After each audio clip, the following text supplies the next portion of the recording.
வணக்கம். மாநில செய்திகள் வாசிப்பவர் கோபாலகிருஷ்ணன்.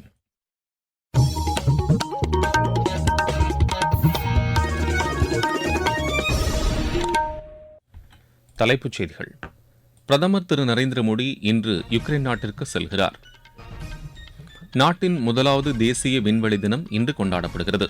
இதனையொட்டி நாடு முழுவதும் பல்வேறு நிகழ்ச்சிகளுக்கு ஏற்பாடுகள் செய்யப்பட்டுள்ளன. மருத்துவ மற்றும் பல் மருத்துவ படிப்புகளில் அரசு பள்ளி மாணவர்களுக்கான உள்ஒதுக்கீட்டின் கீழ் அதிக அளவிலான மாணவர்கள் பயன்பெற்றுள்ளதாக மக்கள் நல்வாழ்வுத்துறை அமைச்சர் திரு மா சுப்பிரமணியன் தெரிவித்துள்ளார்.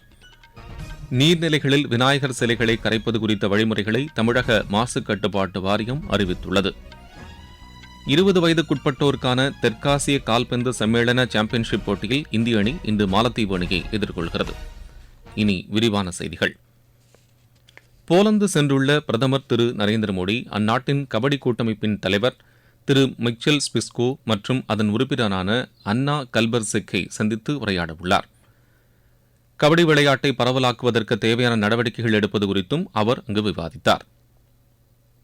இந்திய போலந்து நாட்டு கபடி வீரர்களுக்கு இடையே போட்டிகள் நடத்துவது குறித்தும் அவர் ஆலோசனை நடத்தினார்.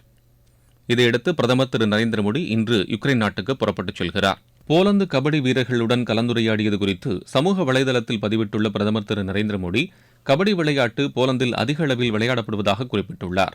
2016 ஆண்டு அகமதாபாத்தில் நடைபெற்ற உலகக்கோப்பை கபடி போட்டியில் போலந்து அணியினர் சார்பாக வருகை தந்த அன்னா கல்பர்செக்கே உடன் பிரதமர் உரையாடினார்.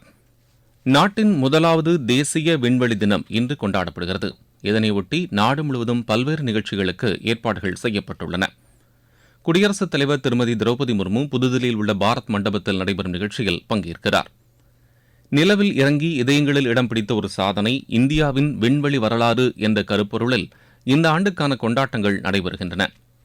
இன்று நடைபெறும் நிகழ்ச்சியில் குடியரசுத் தலைவர் தேசிய விண்வெளி ஹேக்கத்தான் மற்றும் ரோபாட்டிக் போட்டிகளில் கலந்து கொண்டு வெற்றி பெற்றவர்களுக்கு பரிசுகளை வழங்க இருக்கிறார்.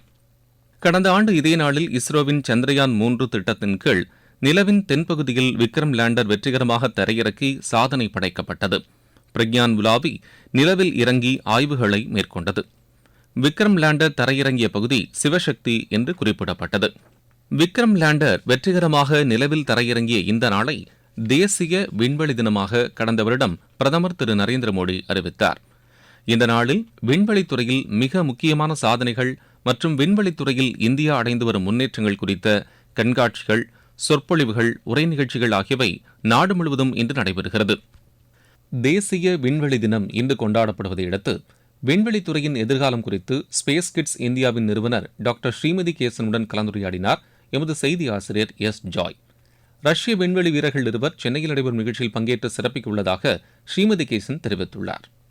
நேஷனல் ஸ்பேஸ் டேக்கு விண்வெளி வீரர்கள் 2 பேர், ஒரு ரஷ்ய வீரர் சர்விங் காஸ்மோனாட், அதுக்கப்புறம் இன்னொருத்தர் வந்து கசாக் அஸ்ட்ரோனாட், ஒரு ஃபைட்டர் பைலட், இன்னொருத்தர் வந்து ஃப்ளைட் என்ஜினியர். 2 பேருமே வந்து ஸ்பேஸில் போயிட்டு வந்திருக்காங்க. ஸோ அவங்கள கூட்டிட்டு வரோம் இங்கே 23ஆம் தேதி கலைவாணர் அரங்கம்ல. இப்போ என்னன்னா, இப்போ நான் ஒரு வீரரை கண்ணுக்கு முன்னாடி பார்க்குறேன். இவங்க வந்து 400 நாள் ஸ்பேஸில் இருந்திருக்காங்களா, இவங்க வந்து 200 நாள் ஸ்பேஸில் இருக்காங்களா, அங்கே கிராவிட்டியே இல்லையே, சாப்பாடே இல்லையே, யாருமே பேசுறதுக்கு இல்லையே, ஒண்ணுமே பண்ண முடியாத ஆராய்ச்சி தவிர அப்படிலாம் நம்ம வாழ்ந்துட முடியுமா அப்படிங்கிறதுக்கு யதார்த்தமா நம்ம வந்து அவங்களை கொண்டு காமிக்கிறோம். பாத்தீங்களா, இன்னைக்கு நான் வந்து எத்தனையோ பிள்ளைங்களை எதிர்பார்த்துட்டு இருக்கேன் அன்னைக்கு வர. ஸோ அந்த குழந்தைங்கள்லேருந்து ஒரு 10 குழந்தைங்க நம்ம நாட்டுக்காக இந்த மாதிரி ஒரு ஆராய்ச்சியில் ஈடுபட்டாங்கன்னா நம்ம வாழ்க்கை வந்து பூர்ணமான ஒரு வாழ்க்கை அப்படிங்கிறது தான் நான் நம்புவேன். குடியரசு துணைத் தலைவர் திரு ஜெக்தீப் தங்கர் இன்று குஜராத் மாநிலத்திற்கு செல்கிறார். தலைநகர் காந்தி நகர் மற்றும் அகமதாபாத்தில் நடைபெறும் நிகழ்ச்சிகளில் அவர் பங்கேற்கிறார். காந்தி நகரில் உள்ள தேசிய தடயவியல் அறிவியல் பல்கலைக்கழகத்தில் மாணவர்கள் மற்றும் ஆசிரியர்களுடன் அவர் உரையாடுகிறார். அதன் பின்னர் அகமதாபாத்தில் உள்ள குஜராத் பல்கலைக்கழக வளாகத்தில் நடைபெறும் தர்ம தம்மா சர்வதேச மாநாட்டில் பங்கேற்றும் உரையாடுகிறார். இந்த நிகழ்ச்சியில் குஜராத் மாநில ஆளுநர் திரு ஆச்சாரிய தேவ்ரத், முதலமைச்சர் திரு உபேந்திர பட்டேல் ஆகியோர் பங்கேற்கின்றனர். ஒவ்வொரு ஆண்டும் குடியரசு தினத்தை முன்னிட்டு பத்ம விருதுகள் வழங்கப்பட்டு வருகின்றன. 2025ஆம் ஆண்டுக்கான பத்ம விருதுகளுக்கான பரிந்துரைகளை அடுத்த மாதம் 15ஆம் தேதி வரை அனுப்பலாம் என்று மத்திய உள்துறை அமைச்சகம் தெரிவித்துள்ளது. இந்த பரிந்துரைக்கான நடைமுறைகள் இந்த ஆண்டு மே 1ஆம் தேதி தொடங்கியது. தகுதியான நபர்கள் தமது சுய நியமன மனுக்கள் பிறருக்கான பரிந்துரை மனுக்களையும் தேசிய விருதுகள் தளமான www.awards.gov.in என்ற இணையதளம் மூலம் சமர்ப்பிக்கலாம் என்று தெரிவிக்கப்பட்டுள்ளது. கலை, இலக்கியம், கல்வி, விளையாட்டு, மருத்துவம், சமூகப் பணி, அறிவியல், பொறியியல், பொது விவகாரங்கள், சிவில் சேவை, வர்த்தகம், தொழில்துறை போன்ற துறைகளில் புகழ்பெற்ற சிறந்த சாதனைகள் மற்றும் சேவைகளுக்காக இந்த விருதுகள் வழங்கப்படுகின்றன. நீங்கள் கேட்டுக்கொண்டிருப்பது மாநில செய்தி அறிக்கை.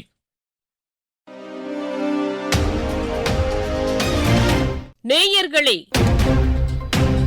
சென்னை அகில இந்திய வானொலியின் மாநில செய்திப் பிரிவு வழங்கும் சுடல் விளக்கு சனிக்கிழமை தோறும் காலை 7 மணிக்கு ஒலிபரப்பாகிறது. நடப்பு நிகழ்வுகளின் கட்டுரை வடிவிலான இந்த பகுதியில் நாளை இடம்பெறுகிறது தேசிய விண்வெளி தினம் குறித்த ஒரு பார்வை. பிரதான அலைவரிசையில் ஒலிபரப்பாக உள்ள இந்த நிகழ்ச்சியை கேட்க தவறாதீர்கள்.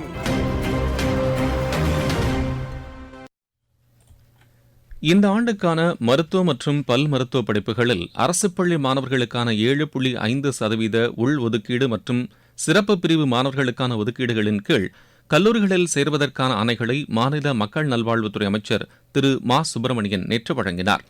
இந்த ஆண்டு அதிக அளவிலான மாணவர்களுக்கு இந்த ஒதுக்கீட்டின் கீழ் ஆணைகள் வழங்கப்பட்டுள்ளதாக அவர் தெரிவித்தார்.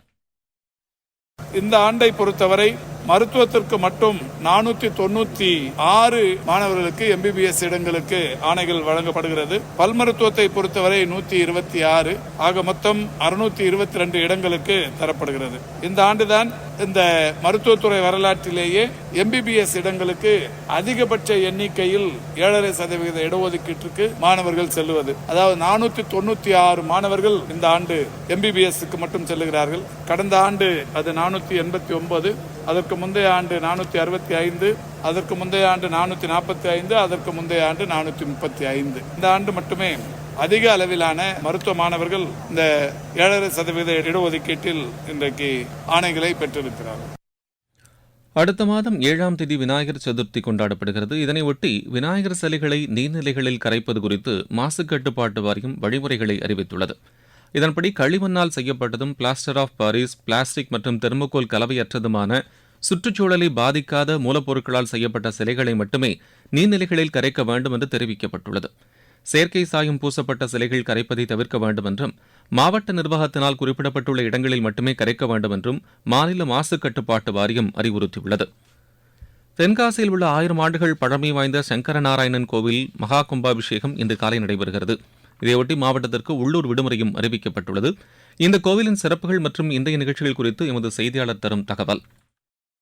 தமிழகத்தில் உள்ள புகழ்பெற்ற சிவாலயங்களில் ஒன்றான தென்காசி மாவட்டம் சங்கரன் கோவிலில் 1000 ஆண்டுகள் பழமை வாய்ந்ததும் பிரசித்தி பெற்ற திருத்தலமான சங்கர நாராயண சுவாமி திருக்கோவில் அமைந்துள்ளது. இத்திருத்தலத்தில் கடந்த 2008ஆம் ஆண்டு கும்பாபிஷேகம் நடைபெற்றது. தொடர்ந்து 16 ஆண்டுகளுக்கு பிறகு சீரமைக்கப்பட்டு கோவிலில் இன்று மகா கும்பாபிஷேகம் நடைபெறுகிறது. இதனை முன்னிட்டு கடந்த 16ஆம் தேதி மாலை முதல் சிறப்பு பூஜைகள் நடந்து வருகிறது. இன்று 6ஆம் கால பூஜையில் காலை விக்னேஸ்வர பூஜை, புண்ணியாக வாசனம், மகா பூர்ணாகுதியை தொடர்ந்து தீபாதரணை நடத்தப்பட்டு கலச புறப்பாடு செய்து சதுர்த்தி திதி, ரேவதி நட்சத்திரமும் அமிர்த யோகமும் கூடிய சுபயோக தினத்தில் இன்று காலை 9 மணிக்கு மேல் 9:45க்குள் மகா கும்பாபிஷேக விழா நடைபெற உள்ளது. இவ்விழாவை காண லட்சக்கணக்கான பக்தர்கள் வருவார்கள் என மாவட்ட நிர்வாகம் சார்பில் கருதப்பட்ட நிலையில் பள்ளி கல்லூரிகளுக்கு இன்று ஒரு நாள் உள்ளூர் விடுமுறை அளிக்கப்பட்டு மாவட்ட ஆட்சித்தலைவர் கமல்கிஷோர் உத்தரவிட்டுள்ளார். தென்காசியிலிருந்து செந்தில்.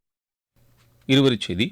ரஷ்யா யுக்ரைன் நாடுகளுக்கு இடையிலான சண்டை விரைவில் ஓய்வதற்கு இந்திய பிரதமர் திரு நரேந்திர மோடியின் யுக்ரைன் பயணம் சிறப்பான பங்களிப்பு அளிக்கும் என்று ஐக்கிய நாடுகளின் பொதுச் செயலாளர் நம்பிக்கை தெரிவித்துள்ளதாக அவரின் செய்தித் தொடர்பாளர் திரு ஸ்டெஃபேன் டுஜாரிக் தெரிவித்துள்ளார். விளையாட்டுச் செய்தி.